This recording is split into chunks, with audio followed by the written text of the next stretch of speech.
Yeah, ageism. It's out there. I'll tell you, it's all over the place. The young people today think that get to be in your 70s or 80s, you can't do anything. You're all washed up, you know. And, as a matter of fact, there was a woman I used to work with at this restaurant. She was a hostess. She was from Egypt.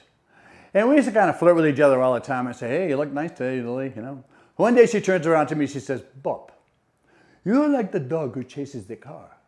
When the car stops, what can you do? So, oh, really? Come on. It's Lily. Again.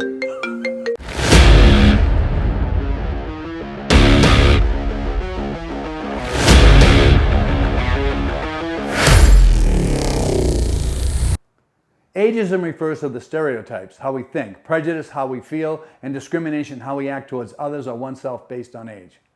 Yeah, it's out there and that's reality. But lucky for us, awareness is high these days. We might be able to control what hiring managers say to us, but we can't always control what they think. Therein lies the rub. That's why we need to up our game, as millions of us seniors might be returning to the workforce due to reasons beyond our control. And I think ageism is a two-way street. No one owes us a living, and they shouldn't have to take us on if we're not up to the task, then have to worry about a lawsuit on top of everything else. I've been banging around years after my retirement, and I could fill this building with horror stories, starring me. Due to circumstances that was sadly within my control, I have to dust myself off and get back in the game. A game that I have learned to play. And I've learned a few things. We need to bring our best selves to the table if we want to survive. No doubt. We can't show up these days dressed like Mr. Rogers with a load in our drawers. We need to be fit and able.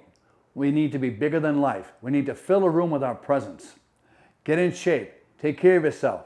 Be fully present and accounted for when the time comes. They don't care about our good old days, what big shots we used to be, how many wars we were in, or your morbidly intractable views on the world. They need someone to add value with a great attitude and a steady hand. They need an adult, not another water cooler naysayer. These places are loaded with youngsters who think the world started when they were born. And nothing we say is going to change that. C'est la vie. We need to add to the equation, not subtract. And this we can do. I would hold off on the lectures and war stories until I prove that I'm not somebody's grandpa who needs a laxative and a pair of slippers, because that's what they think. And this ain't your grandpa's job market anyway. But we can bring our skills, talent, and our life experience to the task and make them realize what value we bring. Show them what fools they would be to ever pass up an experienced senior. And then leave them crying in the C-suite when they decide to leave. That's the ticket.